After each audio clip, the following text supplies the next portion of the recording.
Hello, it's Moira here. In this tutorial we're going to look at pattern 1 of the border. This is the chart for the full border with patterns 1, 2 and 3 on it. It does look a bit confusing. So we're going to look at a smaller version of this chart with just pattern 1 on it. And this is our chart for pattern 1. We've got that red square, which is indicating that's where we start, and we continue to start at that red square or line every single round. Going to have a quick look at the key now. The first part of the key is just our normal square, which is double crochet into the back loop, and the same with the treble crochet stitch into the front loop. That's no different. The thing that is different is this square with a 0 in it. This is slip stitch into each stitch at the top and bottom and each side of your blanket all the way round. If you haven't done this before, there is a video that can help you with the slip stitch round.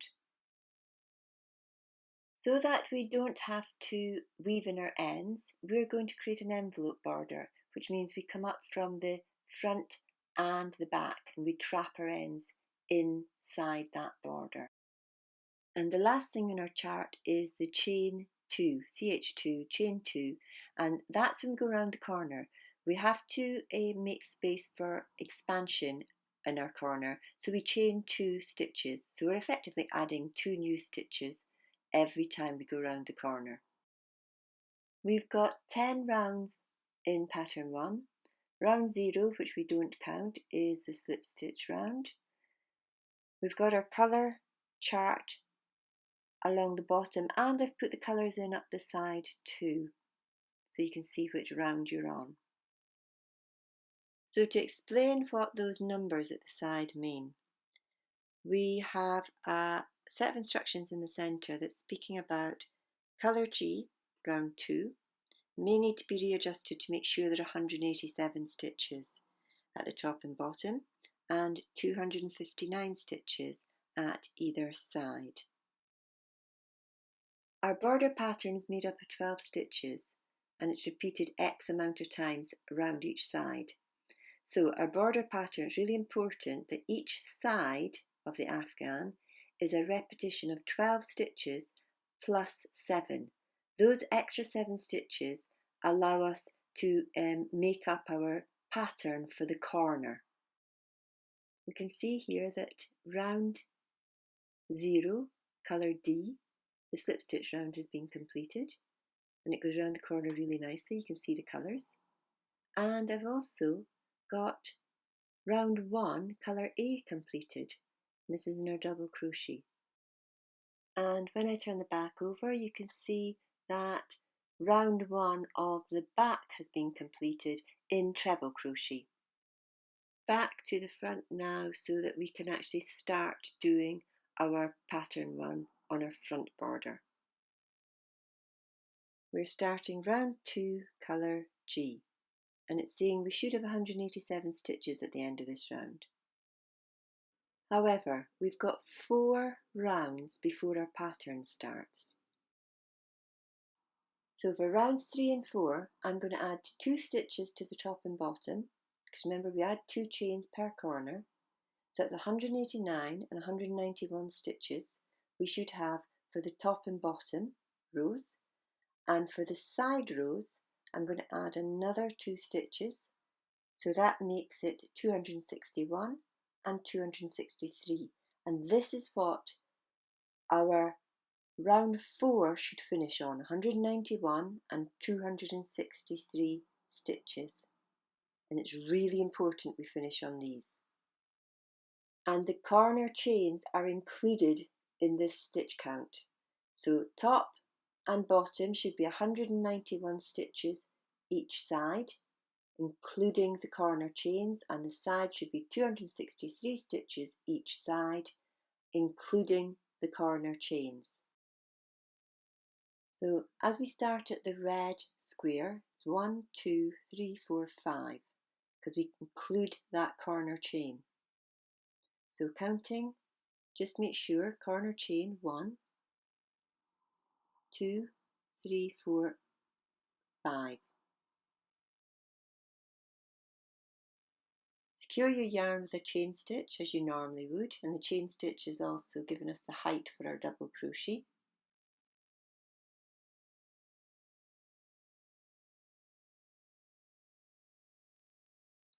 Then double crochet into each stitch until you come to the corner where we're going to create 2 chains.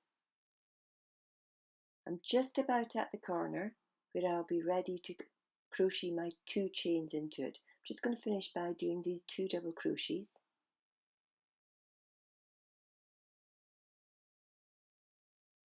And when we come to the corner chain, we do a double crochet into the center of it.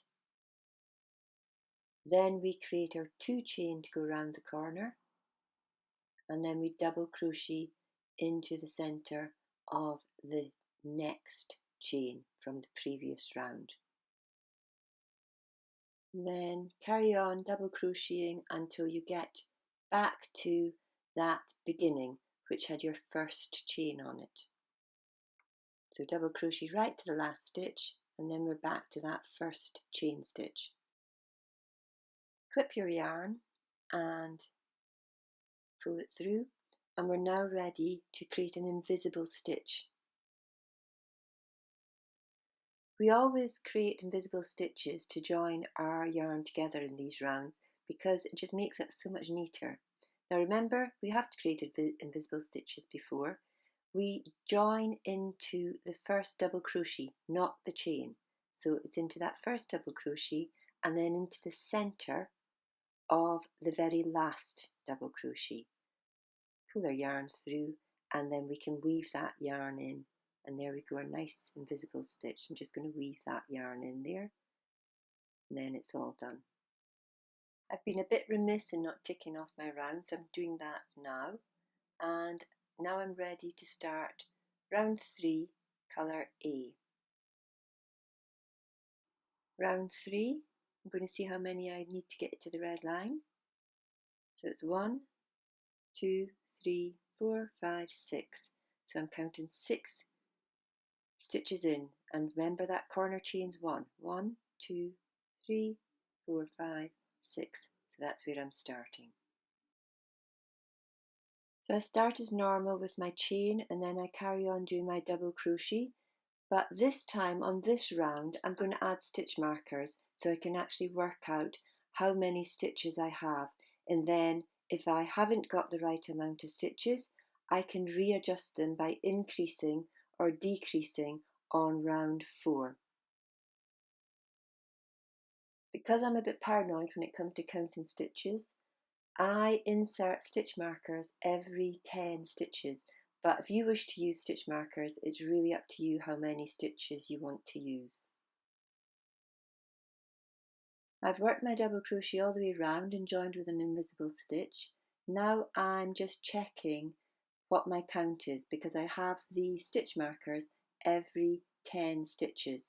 So I should have 7 here, which is what I'm counting, yes. And that's where my last stitch marker is going in, which means that I've got 257 stitches on this particular side. So as I have 257 stitches, it means I've got to add 4, because I'm 4 stitches short. We can see it was 261 I should have, and I've 257. So in the next round, I've got to add 4 on this side. And on the next side, I have 190 stitches, and I should have 189. So this side I've got to decrease. I've got to lose 1 stitch. So I've started round 4 and I've been adding stitch markers as I go, every 10 stitches again, and I'm now ready to increase my first stitch. Remember, I've got to increase with 4 stitches. So here I am ready to increase this first stitch. I'm going to double crochet into the next stitch, and then I'm going to double crochet into the same stitch again. And there we go, that's increased 1 of my 4 stitches. I'm on the next side now, which remember I had to lose a stitch here. I had 190 and I should have had 189 stitches. So to lose a stitch, insert your hook into the first stitch and then insert your hook into the next stitch and then double crochet as usual. And you can see, you hardly even see it there. So I've finished round 4. You can see that it's all joined up with all my stitch markers. I'm just going to check that I've got the correct amount of stitches. So this edge should be 191. There we go, I've got one left after the stitch marker there. And the other side should be 263, 1, 2, 3.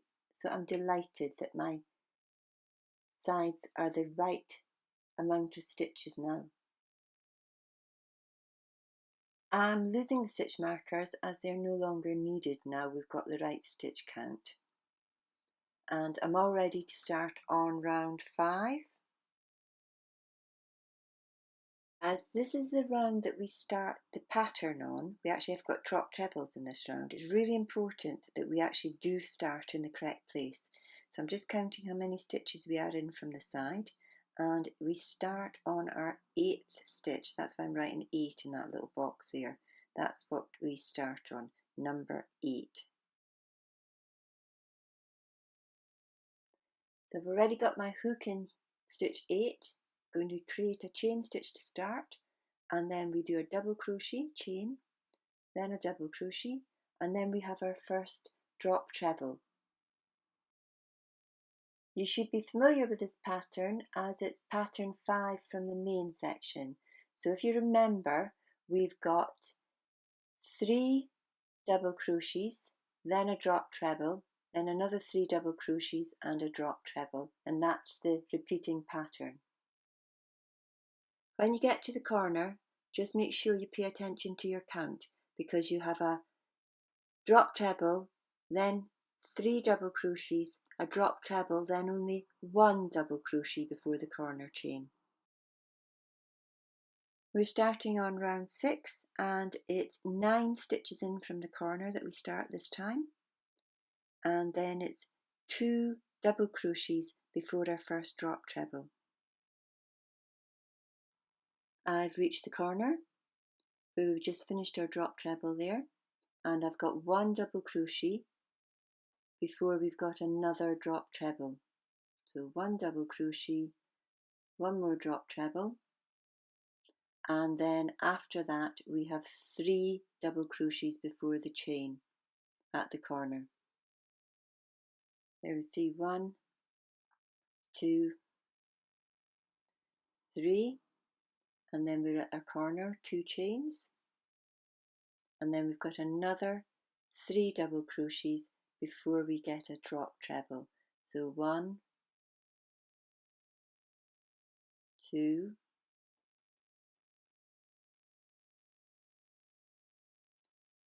3 double crochets, and then we're back into our pattern. Drop treble, 3 double crochets, drop treble, 3 double crochets. It's just that little bit before we come to the corner that's slightly different. Now we've completed round 6, you can actually start to see that corner really appearing. We're ready now to start on round 7. On round 7 we can see we should be starting on stitch 10, but it's got a drop treble. So to stop giving us any problems there, we're going to start this time on stitch 11. There we go, my hook's in stitch 11, so I'm ready to start as normal with my chain stitch, and this time I've got 2 double crochets before I actually have my drop treble.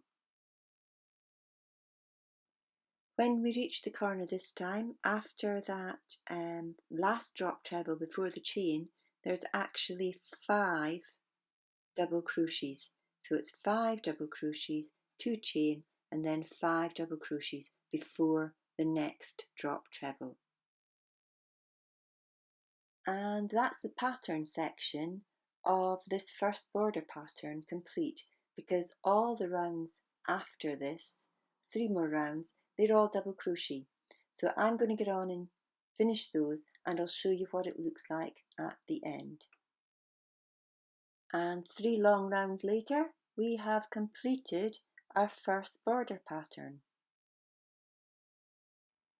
I'm now going to turn my attention to the back border and work it up to the same size as the front. These are the ends from the front pattern. Make sure they're woven in properly before you cut them off, just in case they come out. Mine are already woven in. I'm also now going to cut some of these other ends because they're all quite long. I don't really want them getting in my way when I do the back section. I'm using a 4.5mm hook now because my trebles are quite slack. Now remember, when I'm speaking about trebles, it's trebles in the UK terms, so it'll be a double crochet in the US. So 3 chain to start, and then we can start on our trebles. The trebles are into both the front and back loops this time, and we carry on working our treble into both loops all the way round. And when we get to those corner chains in our treble rows, we're crocheting 2 trebles into each corner chain. So that's 2 trebles into the corner chain. Then we work 2 chain, and then we crochet another 2 trebles into the next corner chain. And then we carry on working our trebles as we did before. And we're going to join our trebles in this back border with an invisible stitch. We did it in round 1 of the back border. So remember, we're going to go into the first treble, not those chain stitches. We're going to insert our needle into the V of that treble, and then we're going to insert our needle into the centre of the last treble, and then we need to weave our ends in so that they don't come loose. And our 5 treble rounds are done, and they match up with our front border. Now, if you want to actually finish just on pattern 1, you need to join the borders together. So we always tend to start just a couple of stitches in from the corner. See me counting there, 1, 2 stitches in both of them, and we just join with a slip stitch. So it's only the top stitches of both borders we use. I create a chain to start, and then a slip stitch all the way around, joining just the top loops of both borders. So you work all the way around with your slip stitch, and when you get back to the beginning, you join with an invisible stitch.